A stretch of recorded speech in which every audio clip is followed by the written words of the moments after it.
What's up everyone, it's Pooch from Repkord here. Today I want to show you the install for the new CR30 motor upgrade by NAK3D Designs. Carl did an awesome job on this kit, and it does a fantastic job replacing the stock motors, has them run much cooler than the originals, plus adds some great support to the stepper shaft, which is greatly lacking on the stock version. So, before you get started, you're going to need a 4mm, a 3mm, and a 2mm hex key. You should have them that came with your CR30, but if you don't, you'll need some of those. And what we're going to do is we're going to take off the existing ones so we can use them as reference for setting the pulley height. When these come from the factory, they're configured basically to default sort of to the top side, and we need to adjust these because there's one high pulley side, one low pulley side for the Core XY system. So we're going to do that as soon as we get the original ones off. So for that, we're going to need our 4mm. There is 3 screws that are holding on the existing stepper. There's a bolt on the bottom face, the front, on the bottom of the side on each, and then the tensioner. So I'm going to start by loosening those up and taking them out entirely. We're only going to end up keeping one of these, and you'll see why when we put the new one on. One of these for each stepper. Okay, so I'm going to take those and set them aside.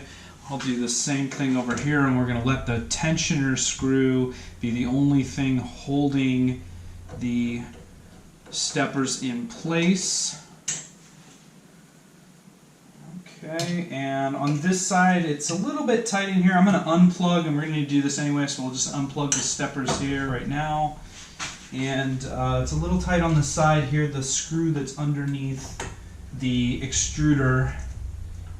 I just kind of got to get at it from an angle.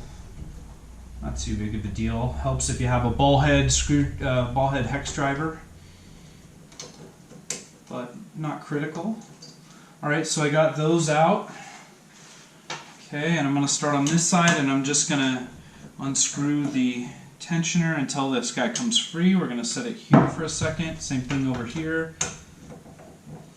And watching out for your cable routing as we go. The wires coming up for the steppers are going to be there, so this one's free. And you can get a good look here at the height difference between the two. This is about a 40mm shaft. That's a more standard 20mm. So we're going to end up setting these guys ahead of time to match. So the first thing we're going to want to do for that is, you'll see there's a little spring roll-in T-nut on these. Depending on how they came from the factory, I find like you can just kind of hold it in place. Don't lose the screw, but you'll have a, that's the 3mm screw, and we're going to set that down for a second. We're going to take it off of the other one as well, and we're going to pre-configure these housings so they're ready to roll. Now, on Carl's original directions, he actually has you disconnecting the belts and rerouting the whole thing around. I found that it's easier to just drop this out, and there's 2 reasons I like to do that. One, because I want my connections for the steppers to be on the other side than they come default stock from factory. You'll notice these are, like I said, these are mirror images of each other. It's a great design so that basically we don't have to have a different part cut for either side. This will work on either side once we configure the pulley. So to get these guys going, we're going to take out these M3 screws with our 2mm. These are button heads, so it's a 2mm hex key. And it's the 4 on the top here that hold the chassis to the stepper. And just being careful that I don't lose those. I break them all free. Feel them come free of that. And then you could pull them out if you wanted to. Just make sure they're all loose from that. It'll take a little bit of force to get the shaft free from this supporting bearing on the top. And I'm just going to lift that out. I'm going to set this down for now. Okay. I'll put that right here. Screws are all still in place. I'll do the same thing on this side.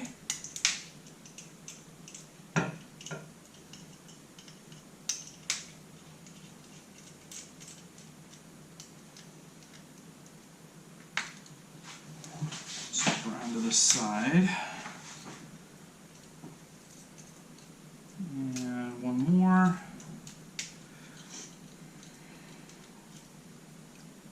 Okay, got that free. I'm just going to kind of gently wiggle it, make sure all my screws are free. Something's still biting in there. This guy, there we go.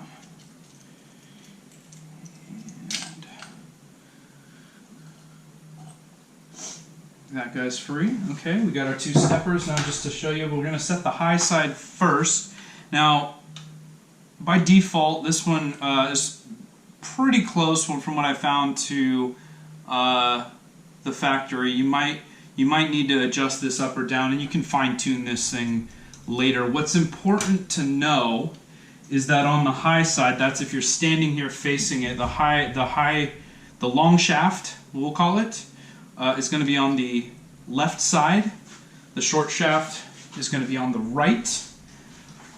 To configure the frame for the long shaft setting, instead of having the bolt, you'll see here that holds it to the frame on the left side. So on the stock one, we've got this plate set up, right? So it's holding, there's a bolt securing it to the base of the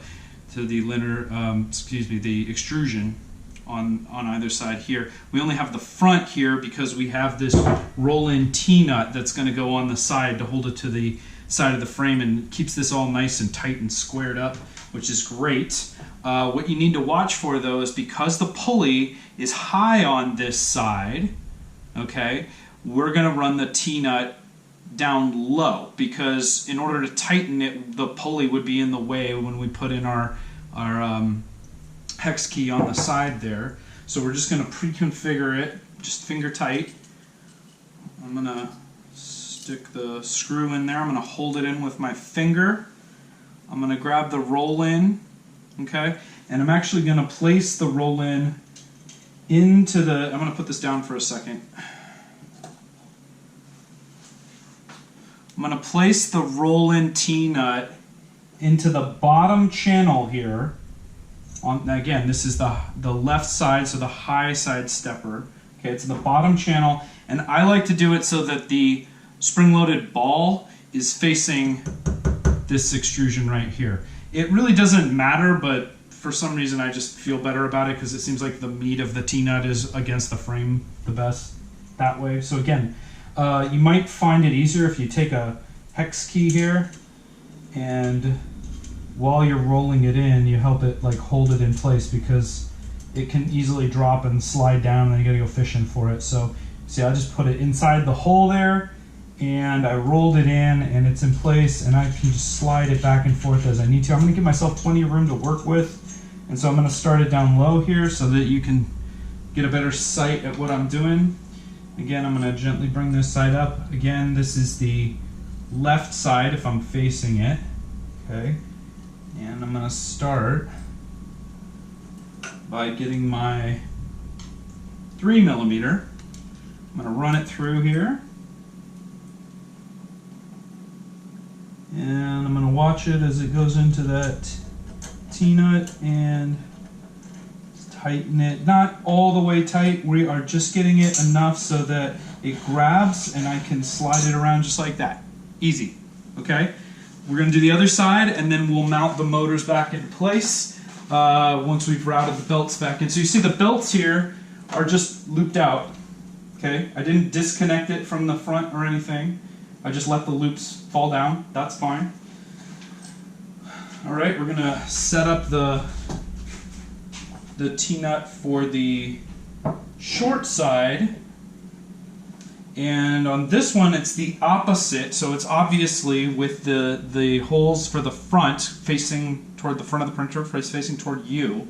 Okay, your T-nut is going to mount to the frame high on this side for the opposite reason. as before because we need to be able to get our hex key in from the top and go over the pulley so we don't collide with the pulley. All right. So we're going to attach it basically to this side. Same idea. I like having the meat of it right up against the frame, so hole down, and the ball detent is going to be facing up toward this extrusion right here. So again, let's put that guy in, and this one's going on the top part of the rail. So this is a 2040 rail, so we've got 2 grooves. Okay, this one's going to go in the top. And the beauty of these is they just roll in. So starting from the bottom and then rolling up, you see I'm grabbing, I can slide it around. That nice little spring-loaded ball holds it in place. It doesn't go anywhere. They're the best T-nuts. Right? Obviously, there's different ones for different applications, but for an application like this, I really love it. Great design, Carl. Okay, same thing. We are going high on this side, on the opposite side. So again, these 2 are going forward because they're going to be our reinforcement to the top. We're going to set our hex key in, ball driver, whatever you got, and we're just going to tighten it so it holds it in place, but we can still slide it around. You can still see I've got my screws here. I'm keeping an eye on those, making sure they don't come out. Okay, next thing we're going to do, so I'm going to say the stock setting on the left side is good, so that guy should be ready to go. We're just going to set the pulley height for the short side, and for that, I'm going to actually lay it down on the table so I can get a good look at the height. But you're gonna notice that you'll want to flip the pulley over for the low side, and the reason is on the D shaft here. The D shaft isn't milled all the way down to the base. And so you could slide the pulley down and you'd be just about at the right height, but then you lose that meaty D shaft for one of the screws to attach to, the set screws here to press firm on the face. I'd assume have that on the D shaft, so I'm going to flip the thing over so I can get it nice and snug on there. This is again the 2mm hex key. You've got 2 of these, okay? Like I said, you could bring it down and you can see that's about the right height. You could do that, but then you can potentially loosen and slip over time on the shaft more easily than if you were right up against that flat face that's machined on there. So I'm going to flip it over, okay, and I'm going to lay this right next to it. And for now, I'm just going to eyeball it. I would say, roughly speaking, I found this to be about 7-8 millimeters off of the base, but again, you can fine-tune that once we get it back into place. I'm just going to land the set screw here on the flat, and then again tighten the second one. That should be nice and snug. Now, one other thing while we're at it, I'm going to take a look at this guy, because sometimes coming from the factory, yeah, you can see it here, it's not landing right on that D shaft the way you would want. So this is a good chance to actually make sure it's, yeah, this one's not bad actually, this one's not bad, but making sure that it's seated well. This is your time to make sure you don't have any slip, and we can just look at the stock height as well on that. And again, just, you know, eyeballing it. I'm gonna move it up maybe a hair so that it's on the shaft, but again, we can fine tune that as we go. Make sure that that's landing on the machined part of the D shaft. Tightening both. Height looks good. All right, that's good. So that's our left side, that's set. These are nice and tight. These are our right side, so the low pulley, again, just to double check. Height looks pretty good, maybe a touch high, but here you go. So we got those set, okay.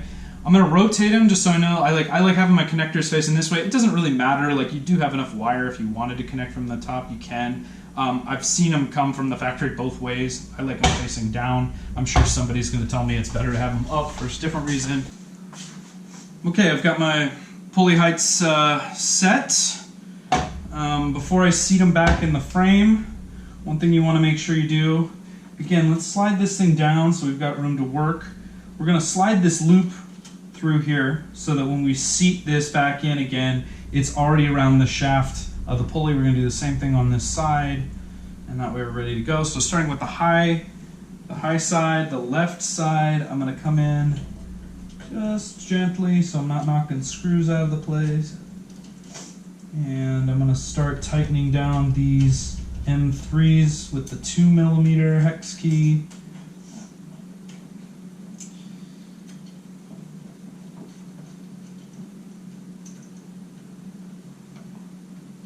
Four screws, get them in loose, and then I'm going to go in a star pattern, even though that's probably not critical. I don't know. Homage to the auto mechanics out there tightening wheels on. Making sure we're seated. Look at it, we're nice and against the frame there, that's good. My belt is traveling up around that, and I'm going to start to slide it backwards and watch the belt land. Make sure that as I'm starting to tighten it up again, that the belts are routing and staying on the pulleys. They have a tendency to kind of slip down, and so you'll find before you want to tighten it, you want to make sure that your belt is running through its pulleys all the way it should be. Okay, same thing on the other side. Again, with the connector facing down, I'm going to slip the shaft of the stepper motor into the bearing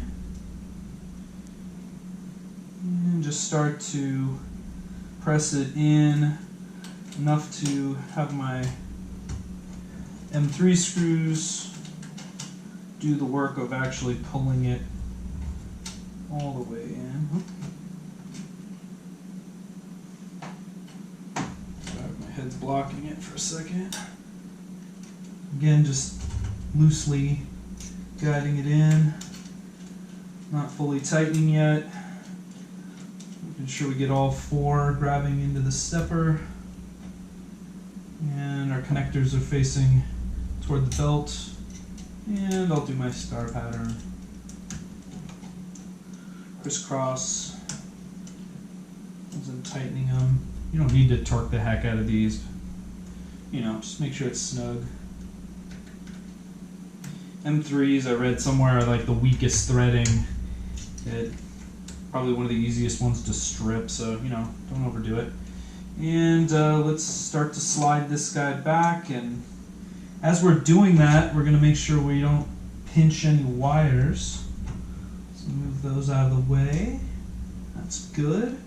I can already see that my tensioner screw is lining up.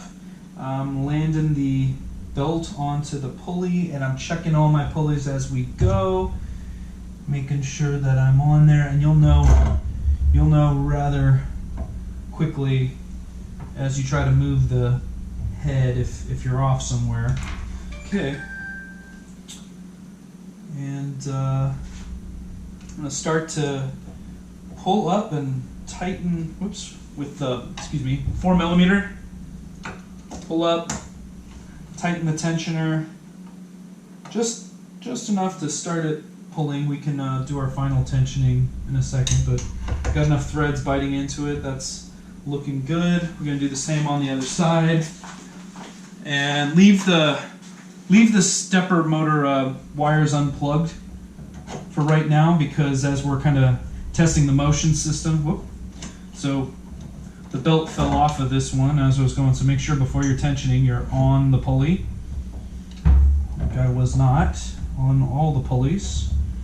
You'll know pretty quickly if you're not, because you probably won't reach the tensioner, or barely. So holding again with one hand here, I'm going to start to thread in just enough. Look at that.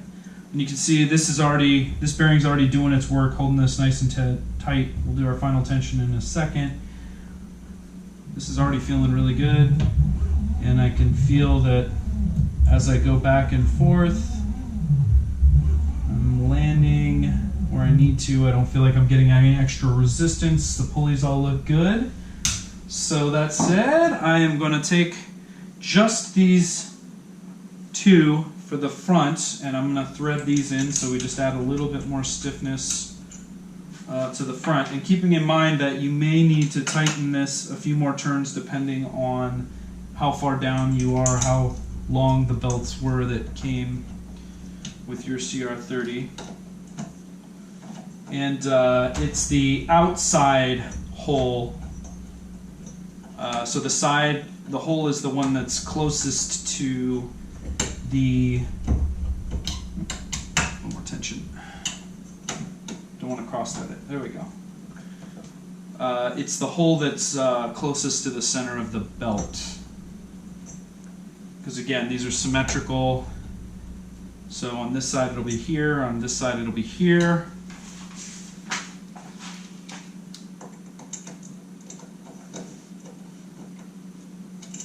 A little more tension. There we go.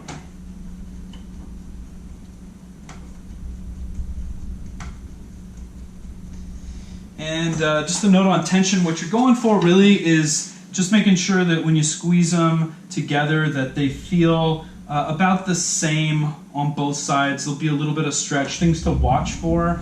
There'll be a little bit of slip sometimes in here as the belts move up and down. You can see I have some other modifications with the linear rail on this one. You guys may be facing downward, but again, what you want to do is you want to slide the plate to either side to make sure that your belts are not tapering in or bowing out as you go. There shouldn't be any angling away to or from the plate. It should be nice and in plane. These belts should be run parallel with this gantry, and it should feel nice and smooth as you go. Again, I'm leaving the stepper wires off while I'm doing this so I'm not sending voltage back to the board and potentially hurting the drivers. Okay, so that said, that looks pretty good. I'm just going to connect my wires again, and I'm going to go into, I'm going to power on the printer. Power it on.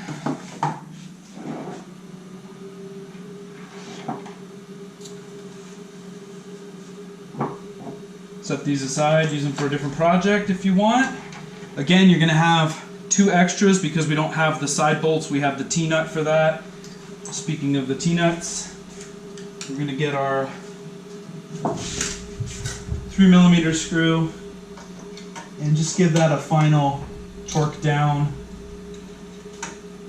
Should have done that probably a little bit earlier, but this is the last thing. Make sure that it's basically got 3 points of contact again, so holding it to this extrusion, holding it to this extrusion, the base here, and then the tensioner obviously is doing the job of keeping the tension on your belts. And all we need to do is we're going to go into the configuration menu under advanced settings, and we're going to go down to the steps per millimeter, and we're going to set our X and Y steps from 80, which is the stock value, up to 160 because these are 0.9 degree steppers. So we have to do twice as many steps per millimeter for these 0.9 degree steppers. So no firmware update needed, just the adjustment inside the advanced settings. And we are there.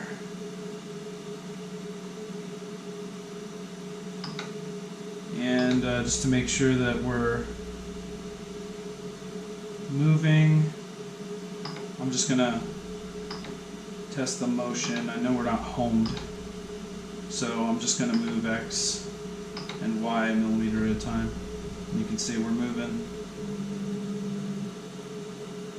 Don't go too far. Make sure the Y is moving. And we are. All right. Enjoy. Thanks for watching.